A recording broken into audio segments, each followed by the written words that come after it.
Assalamualaikum warahmatullahi wabarakatuh. Nama saya Cudna Puspakarikasari, NIM 23060019009. Saya dari kelas B semester 4. Di sini saya akan mempresentasikan suatu tema yang sangat menarik, yaitu faktor-faktor yang mempengaruhi hasil belajar. Disimak ya.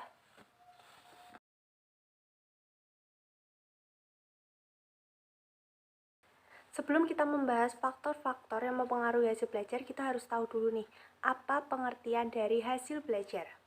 Belajar adalah suatu aktivitas yang dilakukan seseorang dengan sengaja dalam keadaan sadar untuk memperoleh suatu konsep, pemahaman, atau pengetahuan baru sehingga memungkinkan seseorang mengalami perubahan perilaku yang relatif tetap baik.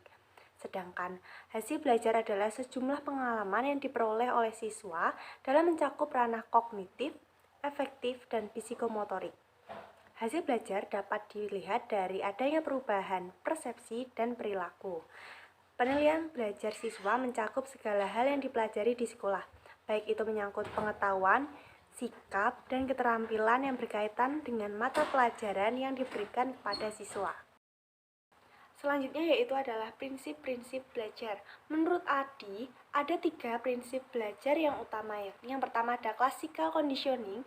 Classical conditioning merupakan suatu proses belajar melalui pembiasaan terhadap suatu objek dengan menitik beratkan pada suatu proses pemberian rangsang, guna mendapatkan suatu respon tertentu tanpa menggunakan penguat.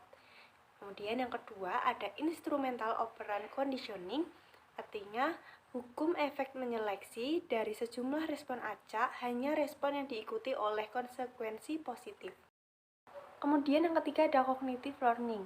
Cognitive learning adalah perubahan cara memproses informasi sebagai hasil dari pengalaman atau latihan. Menurut Sobur yang diambil dari teori Gestalt, prinsip-prinsip belajar yaitu yang pertama, belajar dimulai dari suatu keseluruhan kemudian baru menuju bagian-bagian. Yang kedua yaitu keseluruhan memberi makna pada bagian-bagian. Yang ketiga yaitu belajar adalah penyesuaian diri terhadap lingkungan. Yang keempat, belajar akan berhasil apabila tercapai kematangan untuk memperoleh pengertian. Yang kelima, belajar akan berhasil bila ada tujuan yang berarti individu. Dan yang keenam, dalam proses belajar itu individu merupakan organisme yang aktif, bukan bejana yang harus diisi oleh orang lain. Nah, yang selanjutnya yaitu faktor-faktor yang mempengaruhi hasil belajar. Menurut Syah, faktor-faktor yang mempengaruhi hasil belajar dapat dibedakan menjadi 3 macam, yaitu yang pertama, yaitu faktor internal.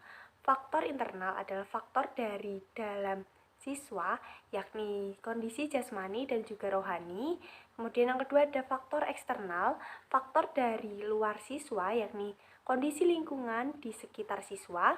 Dan yang ketiga yaitu faktor pendekatan belajar atau approach to learning, yakni jenis upaya belajar siswa yang meliputi strategi dan metode yang digunakan siswa untuk melakukan kegiatan pembelajaran materi-materi pembelajaran.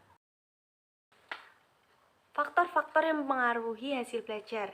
Nah, Slamet No ini berpendapat ada 2 faktor yang mempengaruhi belajar, yaitu faktor dari dalam diri atau intern, dikelompokkan menjadi 2, yaitu satu faktor fisiologi seperti keadaan kesehatan dan keadaan tubuh.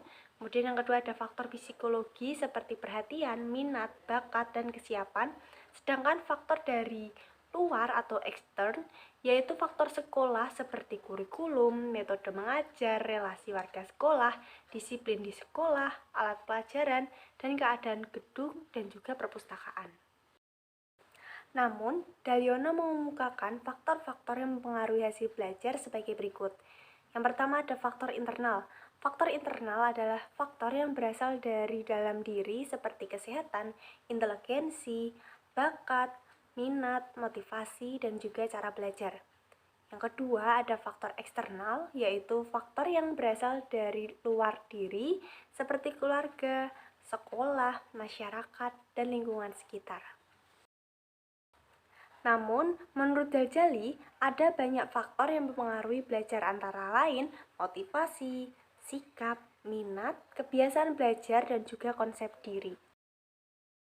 Nah, yang terakhir adalah karakteristik keberhasilan belajar. Menurut Surya yang dikutip oleh Syah, karakteristik perilaku belajar yang pertama adalah perilaku itu intensional, Yang kedua adalah perubahan itu positif dan aktif. Dan yang ketiga, perilaku itu efektif dan fungsional.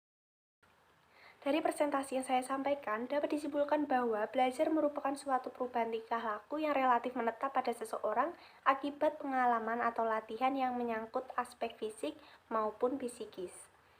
Seperti dari tidak tahu menjadi tahu, dari tidak berpengetahuan menjadi tahu, dari tahu menjadi tahu, dari tidak memiliki keterampilan menjadi memiliki keterampilan, dan sebagainya. Prinsip belajar meliputi kematangan jasmani dan juga rohani, memiliki kesungguhan, memiliki tujuan, memiliki kesiapan, dan adanya pembiasaan. Kemudian ada faktor yang mempengaruhi belajar dapat dibagi menjadi dua, yaitu faktor internal dan eksternal. Faktor internal antara lain kondisi jasmani, rohani siswa, kematangan atau pertumbuhan, kecerdasan, minat, latihan, dan kebiasaan belajar, motivasi pribadi, dan juga konsep diri. Dan yang terakhir, ada faktor internal.